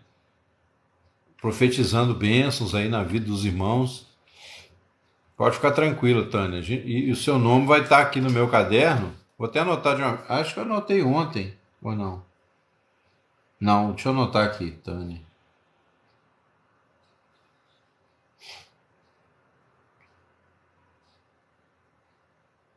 Então, se vocês, pessoal, não tiveram experiência assim muito forte, não pense assim, então acho que eu não sou cristão, não, porque na minha vida nunca aconteceu umas coisas assim. Não, é porque no meu caso não tinha outro jeito. Eu era muito obstinado, eu tinha um ódio, né, de igreja, não podia nem falar igreja, que eu arrepiava que nem gato em água fria. Pra vocês terem uma ideia, né? Era uma legião de demônios. Oi, Chile. O que houve, minha filha? Fala para nós. Se eu puder te ajudar em alguma coisa. Então, pessoal, Moisés, depois disso tudo, olha aí, o que acontece. Moisés, depois disso tudo, disse: Mas eis que não me crerão, nem ouvirão minha voz, porque dirão: O Senhor não te apareceu. Moisés começa a duvidar da palavra de Deus. Moisés começa a duvidar. E isso vai ter consequência para ele, infelizmente, né? Porque antes ele disse: Senhor, mas quando eu chegar lá, né? Ele já estava todo animado, num primeiro momento. Quando eu chegar lá, né? O que eu vou dizer? Aí Deus deu toda a coordenada para ele, explicou detalhe por detalhe. Edith Salles, obrigado por seguir aí, seja bem-vindo. Deus deu todos os detalhes para ele. Aí ele, tipo assim, acho que ele acordou, né? Acordou igual Adão quando comeu do fruto do conhecimento do bem e do mal. Abriram-se os seus olhos. E ele falou assim: Mas eles não vão crer em mim, Senhor. Porque eles vão dizer: O Senhor não te apareceu. O Senhor disse: Que é isso na tua mão? E ele disse: Uma vara. O Senhor disse: Lança na terra. E ele a lançou na terra. e tornou-se em cobra, e Moisés fugia dela. A vara, pessoal, é um símbolo de autoridade, tá? É verdade, Fátima, exatamente. Exatamente. A Bíblia diz que Deus revestiu de maior honra no corpo aquele que tinha falta dela, né? Para que não haja divisão no corpo. Então, por isso que eu experimentei talvez tantos milagres. Não é nenhum privilégio, nenhuma vantagem em relação àqueles que às vezes vêm a crer sem precisar de tanta coisa, né? Isso aí para vocês ficarem tranquilos e ninguém achar que não é cristão porque não teve esses milagres todos, né? Bom, então a vara, né, ali o cajado, é um símbolo de autoridade. No entanto, se você larga a autoridade, né, se você larga, o que, que acontece? Você vira uma cobra. A cobra na Bíblia, né, a serpente, ela representa o homem pecador, o ímpio, o homem que não conhece a Deus. Então Deus falou com ele, ó, o que, que é isso na sua mão? Ah, é uma vara, um cajado. O maior milagre é a vida, verdade. Então ele disse, lança na terra. É exatamente, ô Edmar, é isso que eu sempre falo aqui, amado. Que bom que você mencionou, né? Eu sempre falo isso aqui, que o maior milagre é a vida de Cristo entrando em nós, é o novo nascimento, né? Então ele disse, lança na terra. Ele lançou, ela se tornou-se uma cobra e Moisés fugia dela.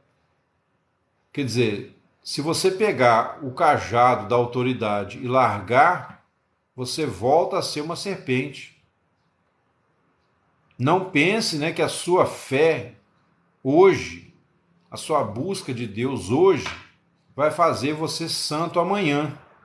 Não, que a santidade é um caminho, né, de fé e a gente sempre dependente da vida de Deus. Se você abandonar, né, se você negligenciar, começar a esquecer da palavra, você volta ao pecado automaticamente. Não tem como a gente.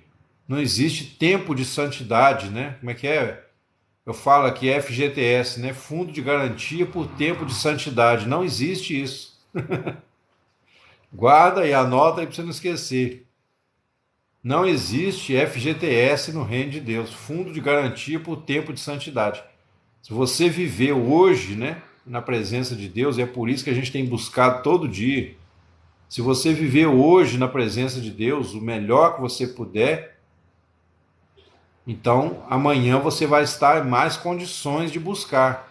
Mas você tem que buscar amanhã também. Se amanhã você deixar de lado, aí você conhece. Por isso que Jesus fala lá, fez aquele lava-pés, né? Por isso que Jesus lavou os pés dos discípulos. Porque toda vez que você chegava em casa, naquela época não era fácil tomar banho todo dia, né? Então a pessoa lavava os pés, porque os pés sujavam na poeira da estrada. Então lavar os pés uns dos outros é o que a gente está fazendo aqui. Ao falar da palavra, né, ao edificar o coração dos irmãos, a fé, eu estou lavando os seus pés. Oi, Osias. Então, amado, é porque eu estou falando sobre o êxodo, né, de Israel e aplicando para a nossa realidade espiritual hoje, tá? Então, como a igreja, a gente faz uma analogia aqui na live, que a igreja é o corpo de Cristo. Só que o corpo de Cristo, aqui na terra, ele ainda é como se fosse um embrião em relação ao corpo que vai nascer depois, que é a igreja glorificada, né? O povo de Deus arrebatado. Então, o povo de Israel, ele é o cordão umbilical, por quê? Porque a experiência que ele passou, né? Física e o andar dele com Deus é que trouxe para nós todo o ensinamento, todos os oráculos de Deus, todas as promessas, as profecias, né? Então eles são o cordão umbilical, porque o cordão umbilical é que alimenta o embrião. É através dele que os nutrientes chegam no embrião. Certo? Foi até bom você perguntar agora, que aí eu já dei essa explicação, serve para todo mundo. Talvez alguém estava meio sem entender, né? Então é isso que eu quero dizer, entendeu? Ô Shirley, você não falou o que você está angustiado? Às vezes é coisa pessoal, você não quer falar, né? Tudo bem. Fique à vontade. Bom, então, pessoal, Moisés, né? Disse o Senhor a Moisés. Aí Deus falou: vou dar mais sinais, porque pelo visto Moisés tá negando, né? Tá dando para trás. Você falou, Shirley?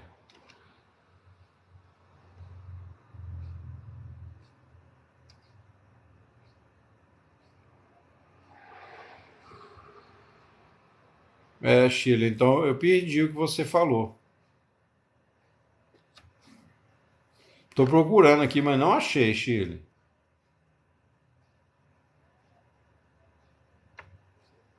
Você falou que está angustiada, mas você não falou. Aí nós perguntamos o que houve, né? Eu acho que você não falou, mas se você não quiser falar, fique à vontade. Aí olha só, quando a serpente fugiu de Moisés, né? Então o Senhor disse: estende a tua mão e pega-lhe pela cauda. Pega-lhe pela cauda. Diga aí. Ele estendeu sua mão, pegou pela cauda e tornou-se em vara na sua mão. Quer dizer, pegar pela cauda é você inverter o processo, né? Lembra lá em Apocalipse, quando fala: arrepende de onde caíste e volta e pratica as primeiras obras. Então, você pegar a cobra aqui pela cauda, né? É tipo assim, é você fazer o processo reverso, é você voltar ao primeiro amor, vamos dizer assim, figuradamente, né? Para que creiam que te apareceu o Senhor, Deus de teus pais, o Deus de Abraão, o Deus de Isaac e de Jacó. Aí disse-lhe mais o Senhor: põe agora a tua mão no teu seio. E tirando-a, eis que a sua mão estava leprosa, branca como a neve. Colocar a mão no seio, né? Dá a ideia, tipo assim, como se o homem se gloriasse de si mesmo, né? Geralmente a pessoa que bate no peito, né? Tipo assim, coloca a mão no peito em sinal de autoridade, como se ele fosse ali uma autoridade. Então, quando ele colocou a mão no peito, a mão dele ficou leprosa. Ou seja, você não pode bater no peito, né, e se achar autossuficiente. Aí Deus disse: torna pôr a mão no seio. E ele tornou a colocar, e a sua mão retornou, né? Voltou a ser a carne normal. Então diga aí, Shirley, estou te esperando. E acontecerá que, se ainda não te crerem, nem ouvirem a voz do primeiro sinal, crerão a voz do segundo sinal. E se acontecer que ainda não creiam esses dois sinais, nem ouvirem a tua voz, tomarás das águas do rio e as derramarás na terra seca. E as águas que tomarás do rio tornar-se-ão em sangue sobre a terra seca. Aqui também tem um sentido espiritual, né? As águas do rio, já falei com os irmãos aqui, né? Que águas do rio, água do mar, na Bíblia, se refere aos nossos pensamentos. Se refere aos nossos pensamentos humanos, né? Porém, sangue fala de quê? De vida. O sangue é a vida da carne. Então você vai tomar dos pensamentos, né? E vai derramar sobre a terra seca. A terra seca representa a mente do homem geral, né? A nossa cabeça em relação ao universo, aquilo que eu falei, que tudo que está fora de nós é o que nós ignoramos, então é trevas para nós. Aquilo que está na nossa cabeça, né? É o que nós conhecemos, é a ferramenta que nós temos para trabalhar, para viver. E é na terra que brotam as árvores do jardim, né? Que brotam as ervas. Ou seja, aí já os pensamentos como aquilo de que nós nos alimentamos. Certo? Mas, como Deus estava falando de um milagre, então quando você derramar essa água, né, em terra seca, ela vai ser transformada em sangue. Assim como Jesus transformou a água em vinho. O vinho, né, também fala do sangue, né, figuradamente. Quer dizer, Moisés, quando ele duvidou, o Senhor já mandou logo 3 sinais para ele. O Senhor já mandou logo 3 sinais. Por quê? Deus viu ali um coração amedrontado, né? Moisés estava amedrontado. Então você vê que Deus deu motivo de sobra. Primeiro, Deus falou todo o trajeto que ia ser feito.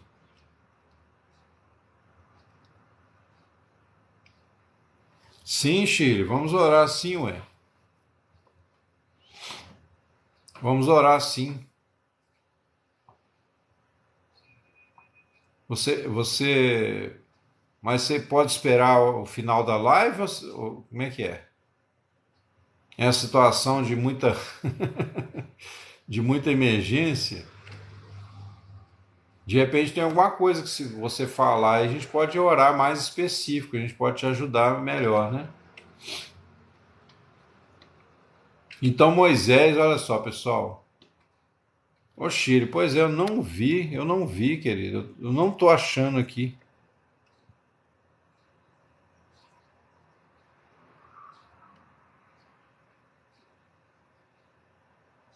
Uai, será que a sua mensagem não chegou, Chile?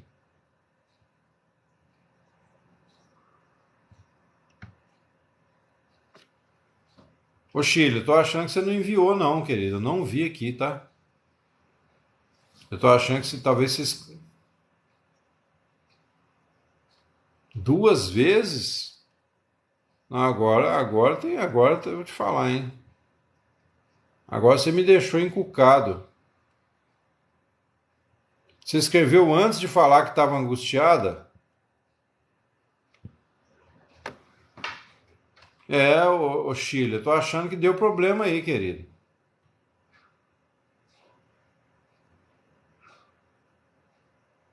Ah, meu Deus. Será que você não pode digitar? Será que você não pode digitar a terceira vez, não, Chile? Fazendo um grande favor para nós, que eu não tô achando aqui. Já rodei aqui os comentários para cima 3, 4 vezes, não achei. Aí a Tânia também está dizendo que não veio. Sim, obrigado. Então Moisés, olha só, Moisés tentando arrumar outra desculpa. Ó. Ah, meu Senhor, eu não sou um homem eloquente. E está lá em Êxodo 2:10, 3:10.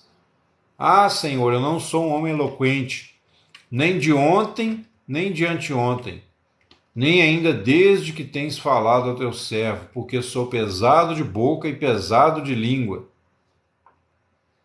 Moisés tentando arrumar. Aí disse o Senhor: Quem fez a boca do homem?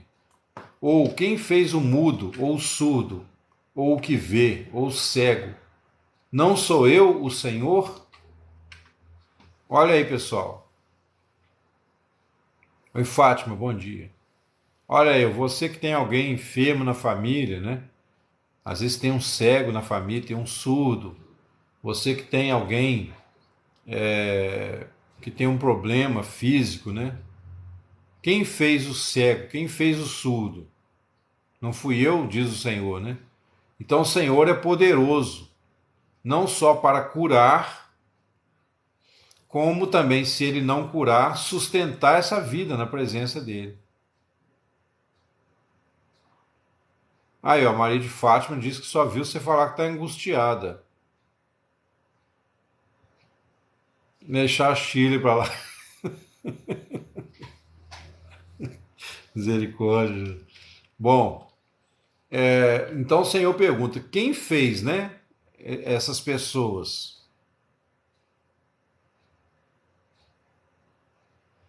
Ô, Elton, não vem jogar farofa no ventilador, não, filho. Ajuda nós, hein? Vai, pois, agora, né? E eu serei com a tua boca e te ensinarei o que hás de falar. O Senhor estava pronto para fazer um milagre. Mais triste agora? Ué, então é eu que estou te entristecendo. Ô, Kathleen, bom dia. Seja bem-vinda, amigo. Deus te abençoe. Olha aqui, pessoal, o Senhor estava pronto a fazer um milagre na boca de Moisés. Ó. Moisés disse assim: Senhor, eu sou um homem pesado de boca e de língua. Aí o Senhor pergunta: quem fez a boca do homem? Quem fez a boca do homem? Quem fez o ouvido? Quem fez o mudo ou surdo? O cego? Vai agora e eu serei com a tua boca e te ensinarei o que hás de falar. Ali, pessoal, depois da terceira advertência de Deus, se Moisés obedecesse, o Senhor faria um milagre, o Senhor ia soltar a língua de Moisés.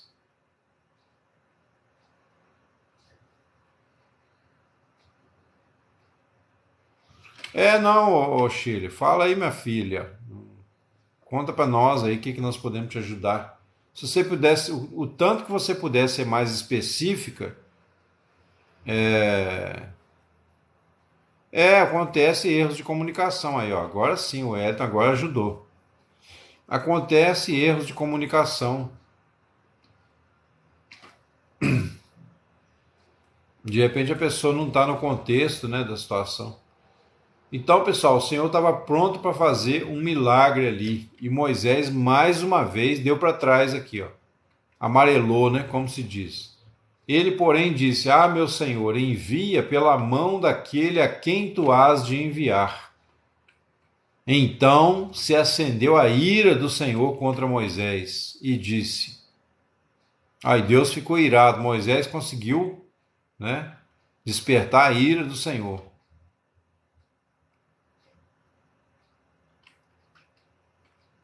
Ô Chile, tudo bem, mas você digita aí, querido, fazendo favor. Então se acendeu a ira do Senhor contra Moisés e disse: Não é Arão, levita, o teu irmão? Eu sei que ele falará muito bem. E eis que ele também te sai ao encontro, e vendo-te se alegrará em seu coração. Aí Deus tem que fazer um milagre aqui, pessoal, né? O milagre do encontro aqui, ó. Deus teve que chamar Arão, irmão de Moisés. Arão, pessoal, não estava preparado, tá? Arão não estava na visão. Olha aí o perigo da incredulidade. Por isso que a Bíblia fala que a falta de fé é pecado. Por quê? Porque a falta de fé te leva a perder o melhor de Deus. Toda vez que você não crê em Deus, você perde o melhor de Deus. Se não fosse Arão, não teria toda aquela desgraça que aconteceu depois do bezerro de ouro e tudo mais. Arão não estava na mesma visão de Moisés. Arão não tinha maturidade, ele não tinha passado pela experiência que Moisés passou. Isso aí é o que? É você recorrer à carne, recorrer a recursos humanos. Chile, só se Deus então não quer que você fale, porque nenhuma das 3 vezes eu vi. Inclusive agora eu estou de olho aqui, não chegou para mim. Tá? Mas aí você que sabe. Aí você que sabe. Mas de qualquer forma nós vamos orar, tá bom? Então o Senhor mandou chamar Arão e Deus ainda falou assim, ó, para você não duvidar mais ainda, eu vou fazer com que Arão saia ao seu encontro e quando ele te ver, ele vai se alegrar.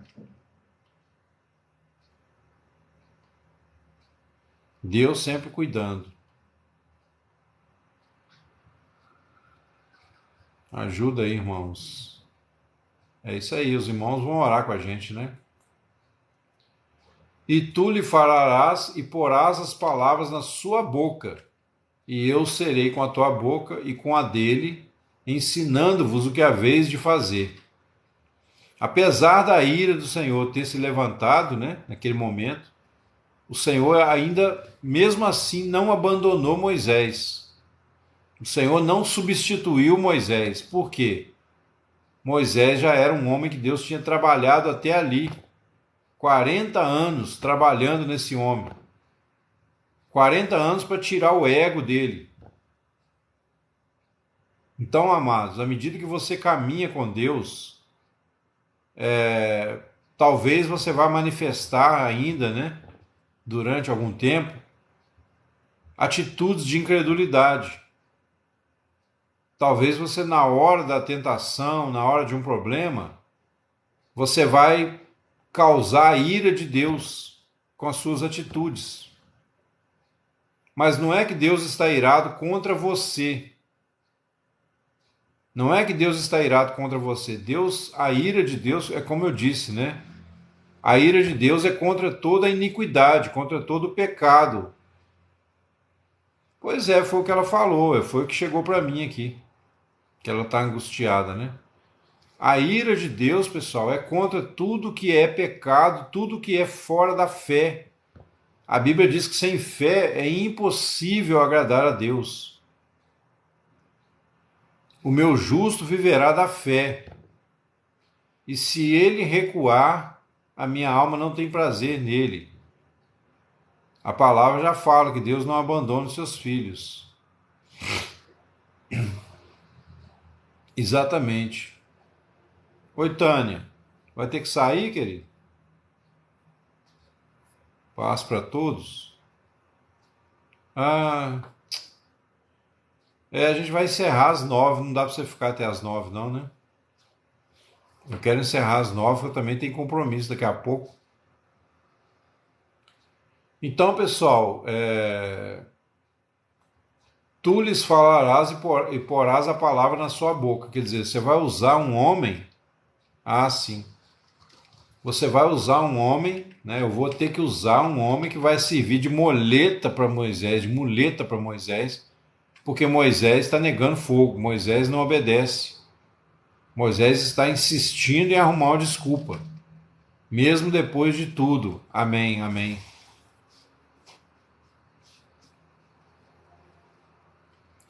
Então, pessoal, ele falará por ti ao povo e acontecerá que ele te será por boca e tu lhe serás por Deus. Agora você imagina a situação, né? Vergonhosa. Moisés chega diante de Faraó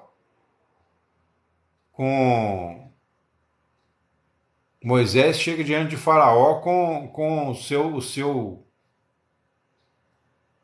sogro ali do lado, né? Seu genro, como é que é? O que que é Arão?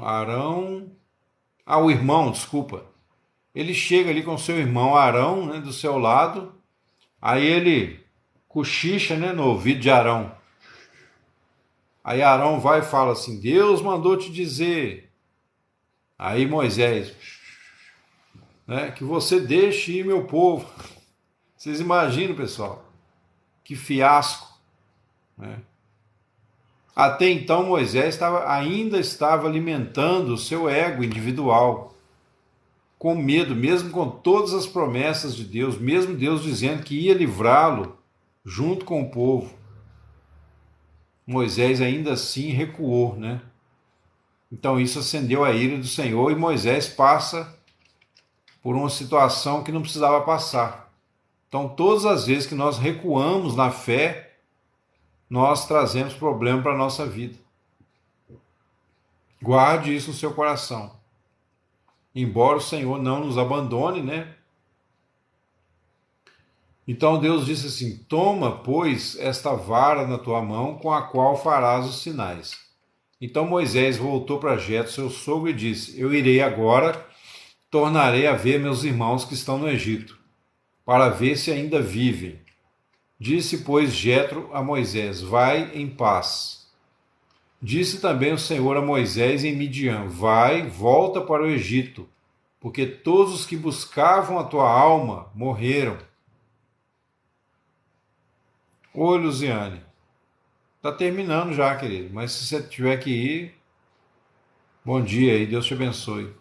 Tá? Se quiser, puder esperar, vou ver se eu termino no máximo às 9 em ponto. Então Moisés, né, tomou sua mulher, seus filhos, levou sobre o seu jumento e tornou à terra do Egito. E ele levou a vara de Deus na sua mão. E disse o Senhor a Moisés: quando voltares ao Egito, atenta que faças diante de Faraó todas as maravilhas que tenho posto na tua mão. Mas eu lhe endurecerei o coração para que não deixe ir o povo. Aqui, pessoal, né, esse endurecerei o coração, que o povo aí do calvinismo, né, gosta muito de usar para dizer que Deus está no controle de tudo, que ele endurece o coração, amém. Então, isso aqui na verdade o que? O coração de Faraó já era duro. Na verdade, Deus só não ia abrir o coração dele naquele momento. porque aquele povo, né, a maldade que aquele povo já tinha feito era chegado um juízo para eles. Então eles não iam escapar do julgamento de Deus.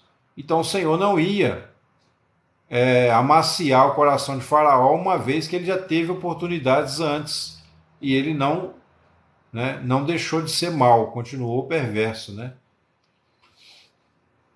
Então deixa aí o povo. Aí dirás a Faraó: assim diz o Senhor: Israel é meu filho, meu primogênito. Aqui o Senhor ainda acrescenta mais uma coisa: Israel é meu filho, quer dizer, Israel como nação. Então está dizendo que a minha nação de Israel é o meu filho primogênito, né? É a nação através da qual eu quero servir de exemplo para os outros povos de como se deve viver na presença de Deus. Então eu te tenho dito: deixa ir o meu filho para que me sirva, mas tu recusaste deixá-lo ir, eis que matarei o teu filho, o teu primogênito.